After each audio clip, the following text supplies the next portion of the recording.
Hello again, and welcome to number 68 or something in this set. I just want to mention something not of critical importance, but perhaps of some interest to do with the last one, and that has to do with our program as it stands. Now, you remember I said, you might remember anyway, that I said that every window has a procedure of some sort associated with it. That's true of this window, this dialog. Okay. Now, you'll notice that this here, the procedure, like I said, every window has a procedure, and which is the thing that gets called on every time a message is ready to be processed. And that procedure, you can probably guess, is not this procedure. In fact, if I set a breakpoint here, this will get called on very quickly, and it already has, you see. And that address is 45 something something or other, right? Now, the reason why this is not the same number listed here is because this is not a window procedure. This is a special kind of procedure, a dialog procedure,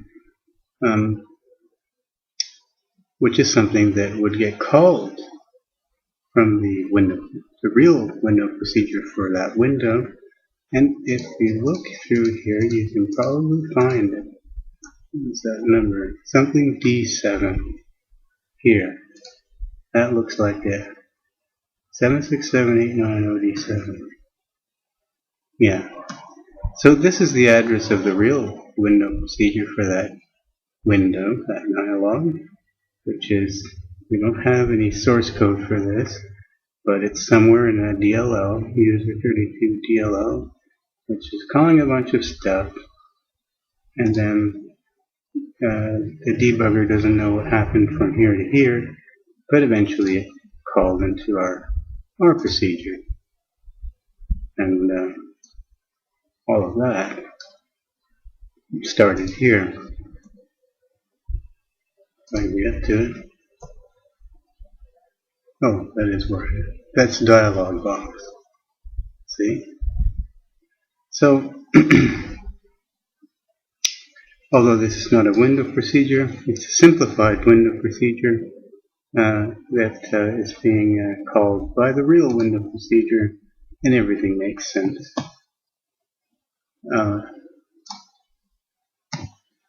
Okay, now the actual window procedure for all the windows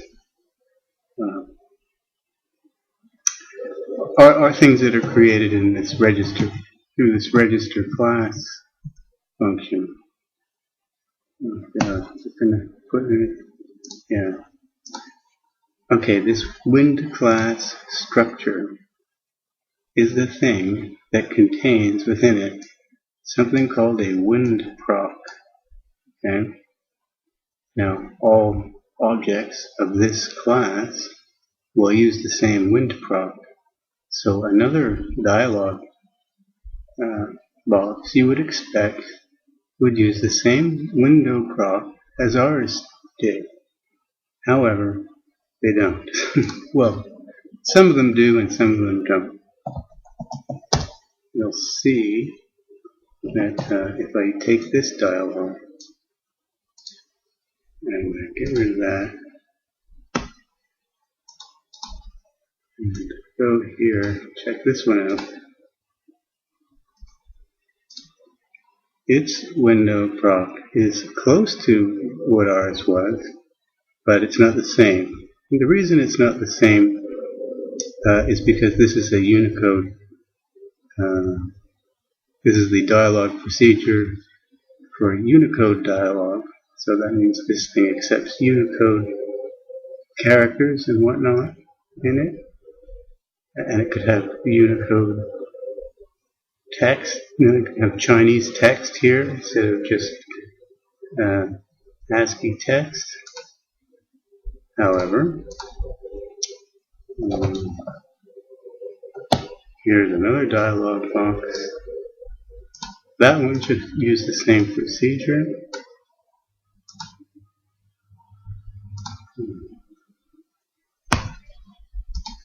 Have to refresh. Okay, same procedure, different dialog. Now if I could find another dialog. Many of these are kind of customized. And maybe this about is a simple. That's not a simple dialog. I want something simple. It's another program I got going here.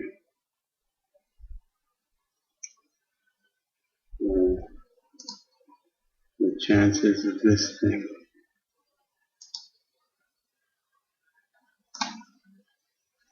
Well, you never know. I doubt it, but you never know.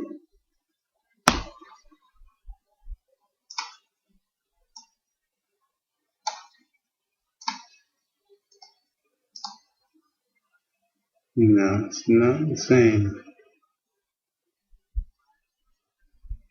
Yeah. Anyway, I just thought I'd point that out.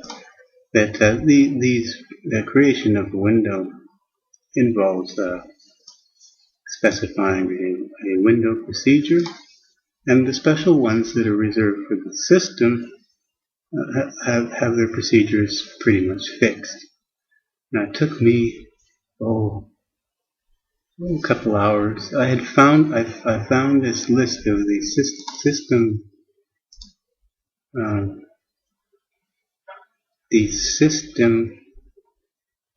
special system classes, atoms I should say, and I put it in the help here. Where is it now? It's got to be here. Here it is.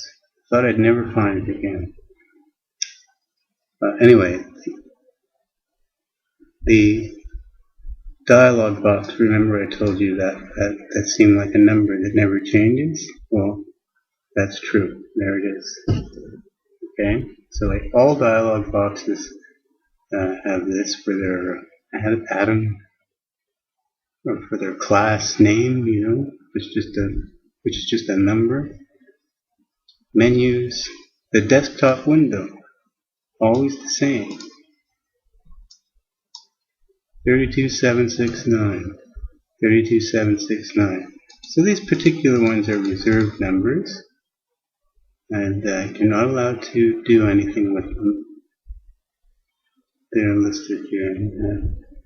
One of them is called a combo L box.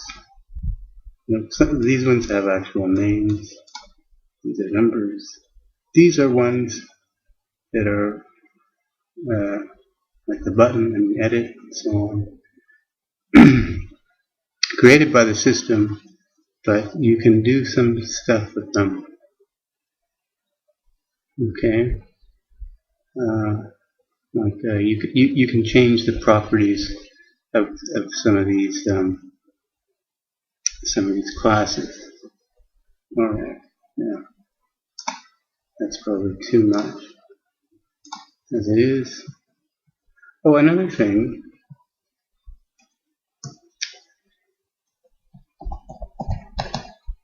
We got this thing here, if you recall. One thing you can do, if you want to just sort of play around with this, is the following. First, handle to, you can get the desktop handle to window using this function. Okay, and now there's a function called get next window, or find or get.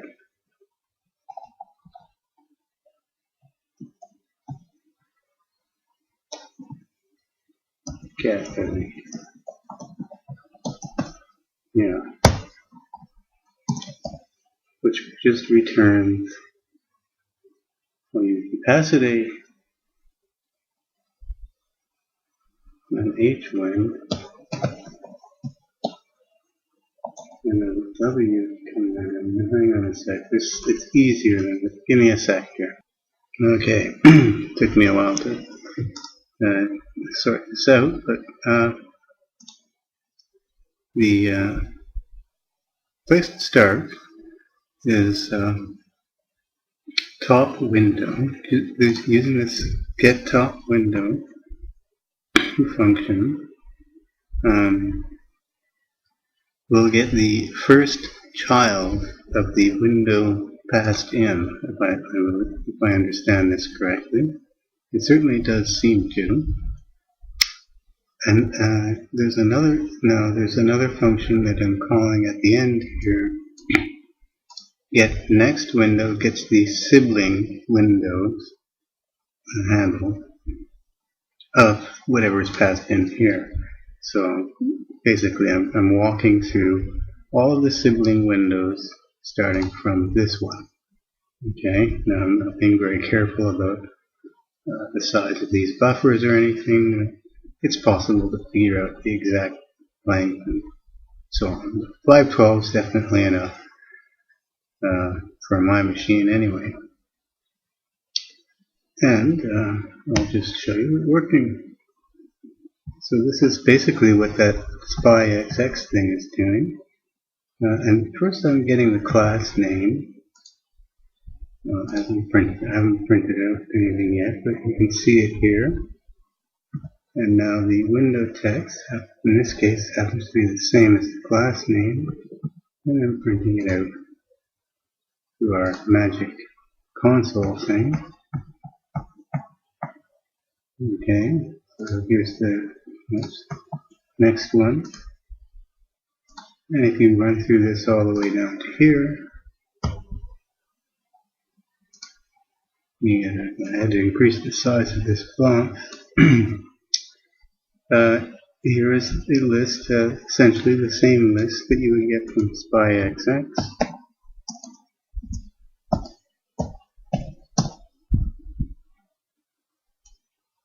Okay.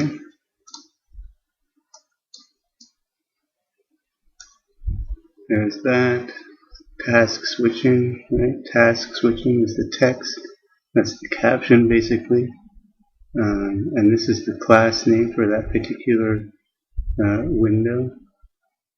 Here's another thing that comes up all the time. This tooltips, whatever it is. And so here it is. Now,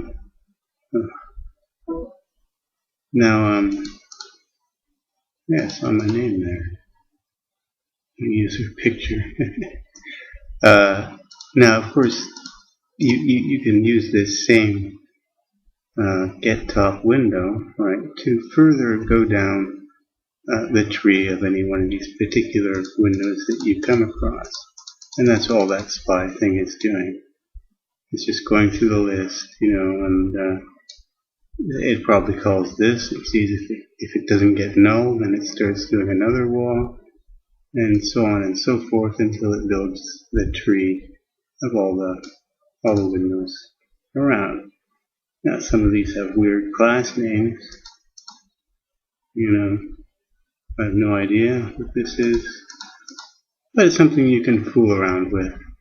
Now this must be a standard thing. Where's that list? 32.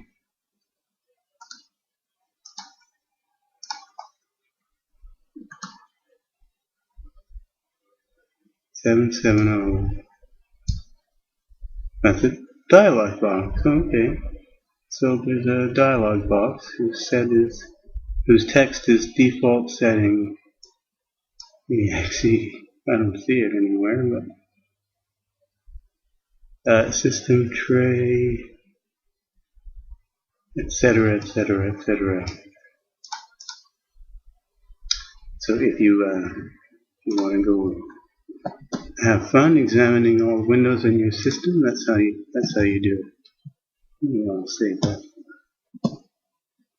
Throw it in standard somewhere. Okay. I still want this console for our test. What I'd like to draw your attention to is the following message.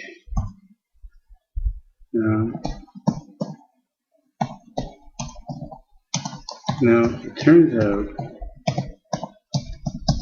that this message is a special message received by the dialog parent or whatever. Fixed up by the window prof of the that calls this guy, based on what it's receiving from its children. WM command. You'll notice that all of these things, can I bring this out? All of these things have the word control next to them, alright? Now, control is sort of a made-up thing, but it has a definite meaning. Things which are controls are things that are child windows and that have a special identifier number. Like when I run this thing,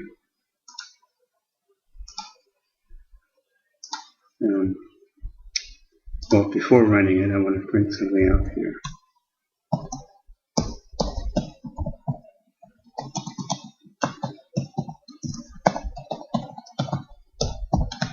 Whenever I get one of these, I'm going to print something out.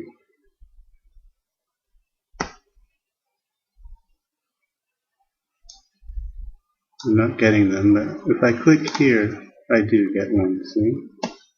And also, as I type in here, I'm getting WM commands. Similarly, these buttons produce WM command messages, but not very many. Now, according to Spy here,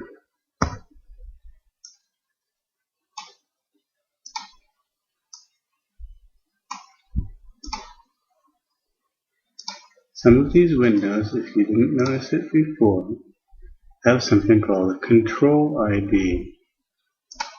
See, this one has control ID 2, 1, 2, and this is a funny number, 389.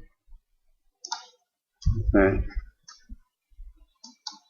those numbers are listed, but in decimal. That should be 1001 decimal.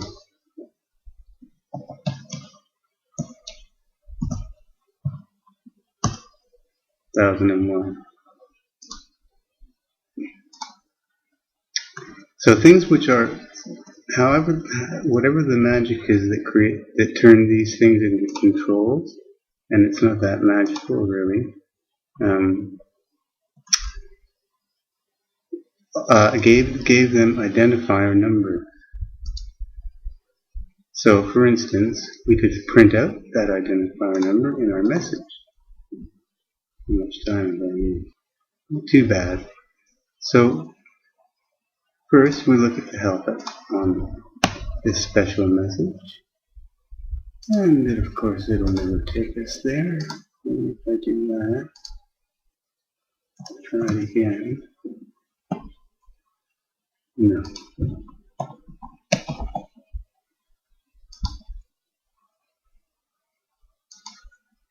There we go. Now, WM command, now there's something called a notification code, which we don't know about. and we're not going to worry about it. The most important bit here is that the low order word of W param is the identifier of the, we don't have menus or accelerators, we only have controls, so it's the identifier of the control. So we could alter our message here, and then make this print out. Percent D, and then hello word of W param, which is now of some use. And now it'll tell us, our printout will tell us where the message is coming from.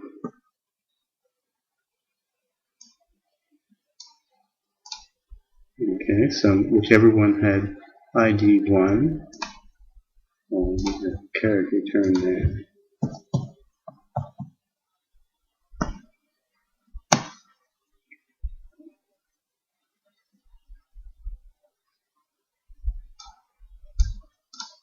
Okay, 2, 1, 1, 2, and you'll notice if I drag out of here, it's not giving me the message, which is what you want.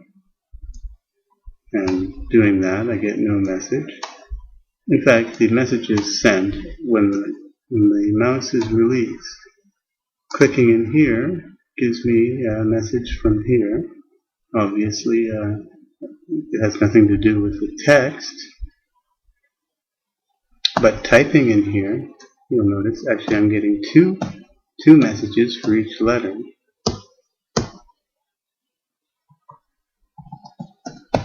Now, of curiosity is the fact that right now I'm doing a lot of, let's put one of these out too. Okay, so you see that this isn't producing any messages and the text is not changing, right? But if I go and if I hit a delete, say here, I get notified. So whenever the text changes, you get a notification. Simple navigation with the cursor is something I don't care about. I don't get any message, but typing does. Now we have to figure out how to decipher these messages from this kind of control, which we know from the ID what it is, and we have to, and on that basis we can decide what to do. For one thing, it would be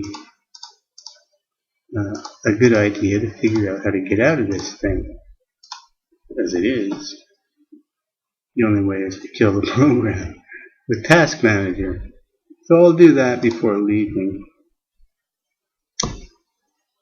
So I'm going to say if low word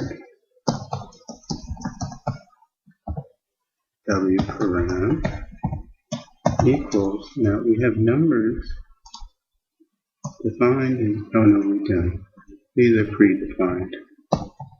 Turns out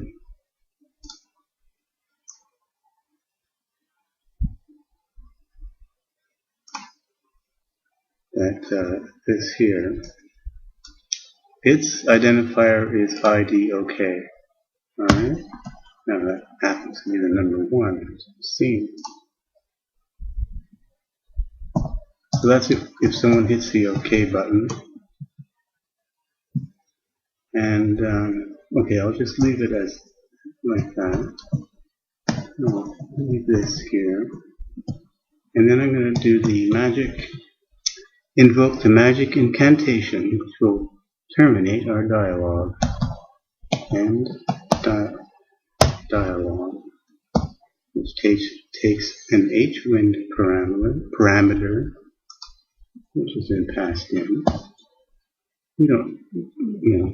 This procedure could be used for different dialogues. It's not specific to this one necessarily. And this here result is what we would like this function to return. So let's say ID OK. Now this thing returns out. What does it return?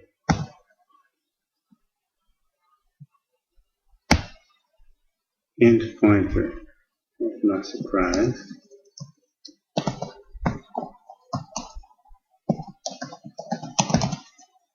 And we could print out here if we like.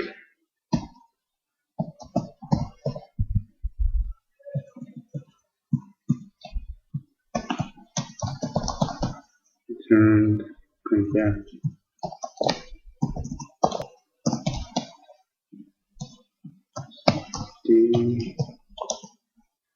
Result. Okay. Now this message has been handled, so I should return true. The other messages are not being handled. So now when I click the OK button, the dialog should terminate, and this parameter here should be returned as the result of the entire operation, which I'll print out here. I'll put a get to stop it from ending, so we can see the message.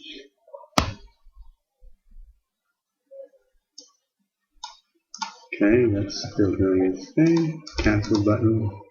Now this should kill the dialog. And there, dialog's gone, and the function DialogBox returned this here. If I change this to 38, it should return 38.